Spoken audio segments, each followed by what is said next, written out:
हुजूर फरमाते हैं सारे नबी सताए गए, मैं सबसे ज्यादा सताया गया।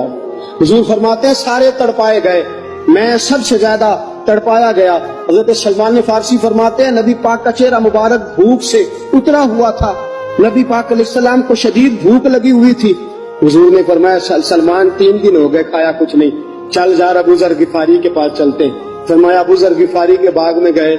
जाते ही मैंने हजरत अबू ज़र गिफारी रज़ी अल्लाह तआला अन्हु के बाग में जाते हुए जनाब उस्मान गनी को भी ले लिया, जनाब अबू बकर उमर अली को भी ले लिया। पहुंचे, जाके मैंने कहा कि अबू ज़र 3 दिन हो गए नबी पाक ने खाया कुछ नहीं, 2 जहां के शाह हैं, पास कुछ रखते नहीं, 2 जहां की नेमतें हैं इनके खाली हाथ में, फकर इख्तियारी है, नबी पाक ने खुद इसको इख्तियार फरमाया, 3 दिन से खाया कुछ नहीं। फरमाते हज़रत अबू ज़र रज़ी अल्लाह तआला अन्हु की आंखों में आंसू आ गए, कहने लगे यार मुझे पता ही नहीं, किसी ने बतलाया ही नहीं, मैं तो सवेरे भी पेट भर के रोटी खाई और हुजूर इस आलम में। फरमाते घर गए, एक बकरी थी उसको ज़िबा किया, अपनी बीवी से कहने लगे जल्दी जल्दी रोटियां पका, जल्दी जल्दी सालन पका, तुझे पता मुस्तफा ने 3 दिनों से खाया कुछ नहीं। दोस्तों अरब की गर्मी दुनिया में मशहूर है, सुबह का रोजा रखा है ना आपने, और अब जोहर के बाद उठना मुश्किल हो जाता है, असर के बाद बोलना मुश्किल महसूस होता है, लेकिन मेरे दोस्तों 3 दिन का रोजा बगैर इफ्तारी के रोजा, मेरे नबी करीम अलैहिस्सलाम के सहाबी अपनी बीवी से कहते हैं जल्दी कर 3 दिन हो गए हुजूर ने खाया कुछ नहीं। आपकी बीवी ने जल्दी से रोटी पकानी शुरू कर दी, सालन तैयार।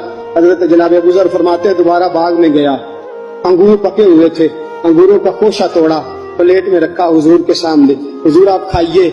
उतनी देर में रोटियां पक के आ जाती हैं, सालन पक के तैयार हो जाता है। फरमाया हुजूर एक खजूर उठाते हैं, मुंह में रखते हैं, फिर बड़ी देर सोचते रहते हैं, फिर एक अंगूर उठाते हैं, मुंह में रखते हैं, बड़ी देर सोचते रहते हैं, फिर एक अंगूर उठाते। बड़ी मुश्किल से 2-3 अंगूर हुजूर ने खाए और गहरी सोच में हुजूर रहे। फरमाते हैं उतनी देर में रोटियां पक के आ गई, सालन मेरे नबी पाक के सामने आया। जब रोटियां पक के आई, सालन सामने आया, हजरत सलमान फरमाते हैं हुजूर ने एक रोटी अपने हाथ पे रखी, 2-3 बोटियां उठा के रखी, चारों कोनों से रोटी लपेट के हजरत सलमान के हाथ में दे दी। फरमाया सलमान जा फातिमा के घर दे आ, मैंने 3 दिन से कुछ नहीं खाया, फातिमा ने 7 दिन से कुछ नहीं खाया। मेरी बेटी फातिमा 7 दिन हो गए सैयदा भूखी है। तो इज्जत वाले नबी की इज्जत वाली बेटी 7 दिनों से घर में भूखी बैठी है, वो शिकायत नहीं करती, वो लबों से बोलती कुछ नहीं, वो जानती है मेरा बाप दीन की तबलीग में निकला है। मेरे रसूल पाक सल्लल्लाहु अलैहि वसल्लम ने फरमाया घर जा और जाके हजरत फातिमा को ये दे आ। 7 दिन गुजर गए, फातिमा की हलक से लुकमा नहीं